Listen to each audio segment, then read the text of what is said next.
सभी विद्यार्थियों को नमस्कार। अपने इस YouTube चैनल पर आपका स्वागत है एवं अभिनंदन। हाँ तो विद्यार्थियों, आज हम राजनीति विज्ञान विषय से राजस्थान राजनीतिक और प्रशासनिक व्यवस्था संबंधित कविता संख्या 17 देखने जा रहे हैं। तो आज का हमारा विषय रहेगा राजनीति विज्ञान और आज हम देखेंगे राजस्थान राजनीतिक और प्रशासनिक व्यवस्था संबंधित कविता संख्या 17। तो शुरू करते हैं आज की कविज।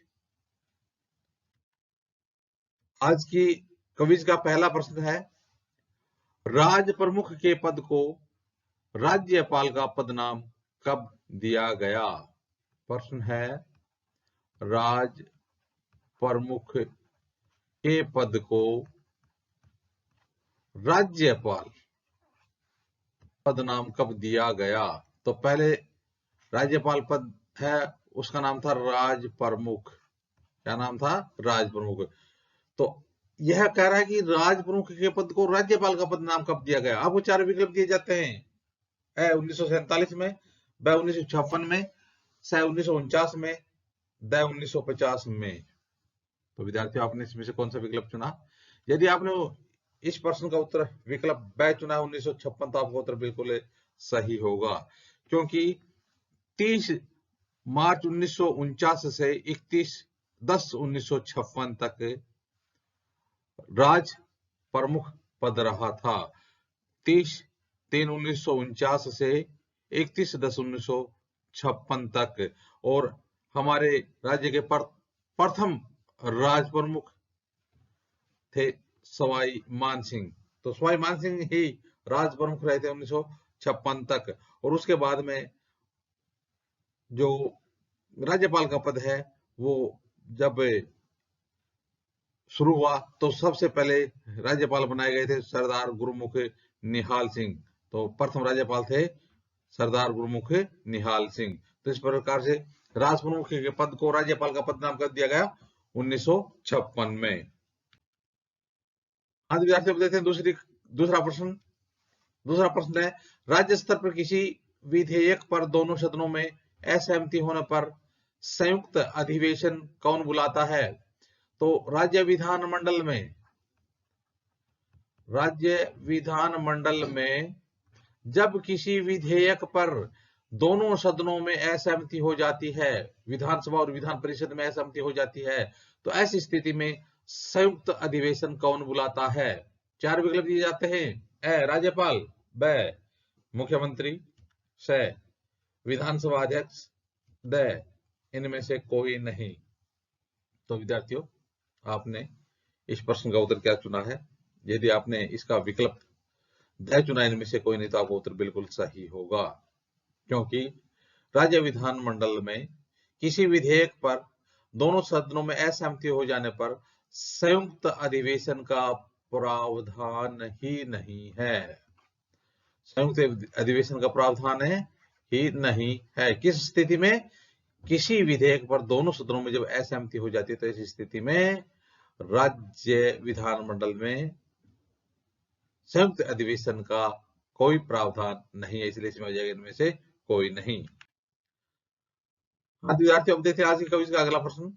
अनुच्छेद 154 के अनुसार राज्यपाल अपने कार्यकारी अधिकारों का प्रयोग सीधे अथवा अपने अधीनस्थ अधिकारियों के माध्यम से कर सकता है। यहाँ अधीनस्थ शब्द में कौन शामिल है? तो 154 के अनुसार राज्यपाल अपने कार्यकारी अधिकारों का प्रयोग सीधे कर सकता है या अपने अधीनस्थ अधिकारियों के माध्यम से कर सकता है। तो यह कह रहा है कि यहाँ अधिकारियों के माध्यम से कर सकता है या तो अधीनस्थ अधिकारी हैं। तो यहाँ पर अधीनस्थ शब्द में कौन शामिल है? ए केवल मुख्यमंत्री, ब मुख्यमंत्री को छोड़कर सभी मंत्री, स केवल कैबिनेट मंत्री, द सभी मंत्री और मुख्यमंत्री। तो आपने इस प्रश्न का कौन सा विकल्प चुना है?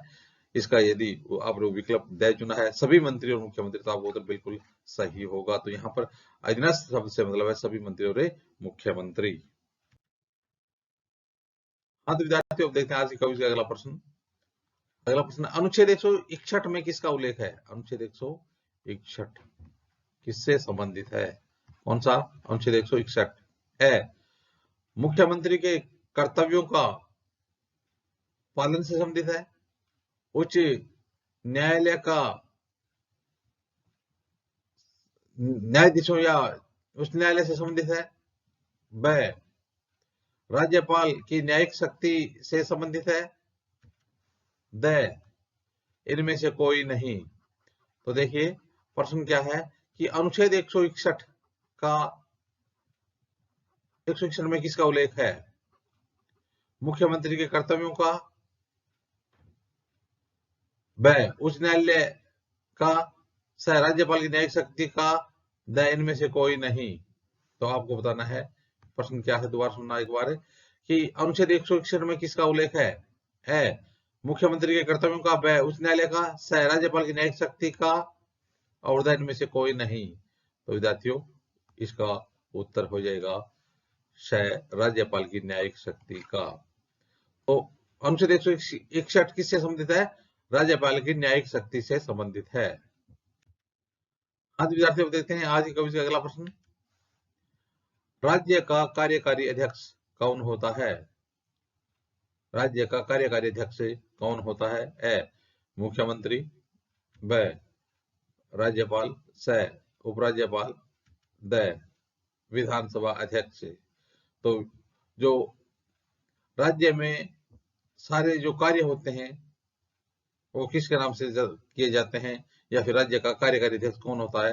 तो इसका उत्तर हो जाएगा राज्यपाल। राज्य सरकार का कार्यकारी अध्यक्ष होता है। तो राज्य का कार्यकारी अध्यक्ष कौन होता है? राज्यपाल। अंत विद्यार्थियों देखते हैं आज का अगला प्रश्न।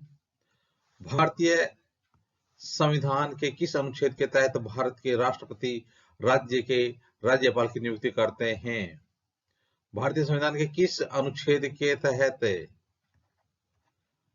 भारत के राष्ट्रपति राज्य के राज्यपाल की नियुक्ति करते हैं? ए अनुच्छेद 155, ब अनुच्छेद 163, स अनुच्छेद 165, द अनुच्छेद 154। तो इसका उत्तर क्या हो जाएगा? इसका उत्तर हो जाएगा अनुच्छेद 155 के तहत भारतीय संविधान में अनुच्छेद 155 के तहत भारत के राष्ट्रपति राज्य के राज्यपाल की नियुक्ति करते हैं। विद्यार्थियों अब देखें अगला प्रश्न। निम्नलिखित में से किसकी नियुक्ति राज्यपाल द्वारा नहीं की जाती है? आपको बताना है कि इनमें से किसकी नियुक्ति राज्यपाल महोदय के द्वारा नहीं की जाती है। आपको 4 विकल्प दिए जाते हैं। ए राज्य महाधिवक्ता की, ब राज्य पुलिस महानिदेशक की, स राज्य मंत्री परिषद की, द राज्य लोक सेवा आयोग के सदस्यों की। निम्नलिखित में किसकी नियुक्ति राज्यपाल द्वारा नहीं की जाती है? तो देखिए राज्य महाधिवक्ता की नियुक्ति राज्यपाल द्वारा की जाती है। राज्य पुलिस महानिदेशक की नियुक्ति राज्यपाल के द्वारा नहीं की जाती है। राज्य मंत्रिपरिषद के सदस्य होते हैं उनकी भी नियुक्ति राज्यपाल के द्वारा की जाती है। राज्य लोक सेवा आयोग के सदस्य उनकी नियुक्ति राज्यपाल के द्वारा की जाती है। तो इसका उत्तर क्या हो जाएगा? विकल्प ब राज्य के पुलिस महानिदेशक की नियुक्ति राज्यपाल के द्वारा नहीं की जाती है। विद्यार्थियों अब देखते हैं आज की कविता का अगला प्रश्न। राज्य का मुख्यमंत्री किस अनुच्छेद के तहत राज्यपाल को राज्य संबंधी सूचनाएं देता है? तो राज्य का जो मुख्यमंत्री होता है वो किस अनुच्छेद के तहत राज्यपाल को राज्य संबंधी सूचनाएं उपलब्ध करवाता है? अनुच्छेद 167, ब अनुच्छेद 163, स अनुच्छेद 165, द अनुच्छेद 155। तो मुख्यमंत्री के द्वारा राज्यपाल को किस अनुच्छेद के तहत राज्य संबंधी सूचनाएं दी जाती हैं? तो इसका उत्तर यदि आपने विकल्प ए चुना है अनुच्छेद 167 तो आपका उत्तर बिल्कुल सही होगा, क्योंकि भारतीय संविधान के अनुच्छेद 167 के अनुसार राज्य का मुख्यमंत्री किसी राज्य के राज्यपाल को राज्य संबंधी सूचनाएं उपलब्ध करवाता है। तो इस प्रकार से विद्यार्थियों आज हमने राजनीतिक विज्ञान के अंतर्गत राजस्थान राज्य प्रशासनिक व्यवस्था संबंधित क्विज देखी। आगे आने वाले वीडियो में इसी प्रकार से हम राजनीतिक विज्ञान संबंधित अध्ययन सामग्री देते रहेंगे। आप भी अपने इस YouTube चैनल के साथ बने रहिए। वीडियो देखने के लिए धन्यवाद।